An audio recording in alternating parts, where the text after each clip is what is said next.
কবি দেবাশিস টন্ডের লেখা কবিতার জবাব নাই।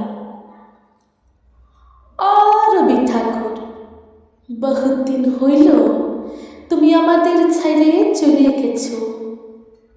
গেলে গেলে গান কবিতার খাতা বইগুলা সঙ্গে করে কেন নিয়ে গেলে নাই? এখন যে যেমন পাচ্ছে দুটো করে লাইন ধরছে আর যে দিক পাচ্ছে চিপকায় দিচ্ছে। ওই শোনো, সুখলালের বেটাটা কেমন কাণ্ড বলছে। टूटे मोर घर का चाबी लेके যাবি কন হামারে।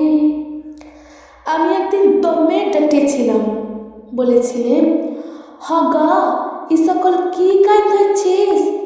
ও বলল কাকা এটা ভোজপুরি রবীন্দ্রসঙ্গীত, এগুলা রিমিক বটে রিমিক।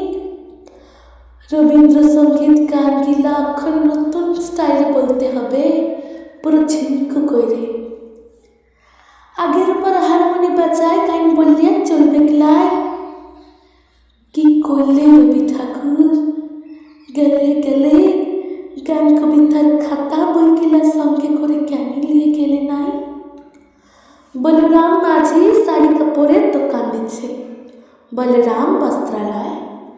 উপরে বুগলা বুগলা করে লেখা সবারে করি আহ্বান। রবি ঠাকুর একটু কথা বলো দেখিনি, তুমি কি বলরামের দোকানে কাস্টমার টেনবার লিখে গানটা লিখেছিলে?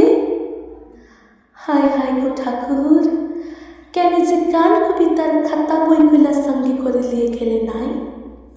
দিবাকরের মা মরলে, টুনকার বাপ মরলে, চানু পানুর জেঠা মরলে, ফটক তলে লিখে চিপকায় দিচ্ছে।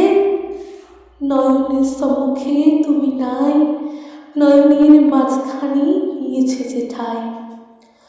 কে কোথায় মরবে তুমি কি তাদের নাকি হিসাব করে লিখেছিলে রবি ঠাকুর? বউ স্বামী মরলে তো আরো দিল পুরাচ্ছে তারা ফুটা।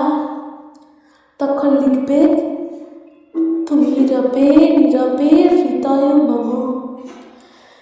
কে যে কোথায় কি চিপকাচ্ছে তুমি ধরতেই পারবে না রবি ঠাকুর। এখন অ্যাডভান্টেজগুলো যা দিচ্ছে না, মটকা তো গরম হয়ে যায়। আমার ধূপ না পোড়ালে গন্ধ কিছুই নাহি ঢালে। ব্যবহার করুন চম্পাকলি আগরবাতি। শ্রাবণের ধারার মতো পলক ঝরে পলক ঝরে। চিন্তা কি, কেসি পালের ছাতা আছে তো? ইহার লাগে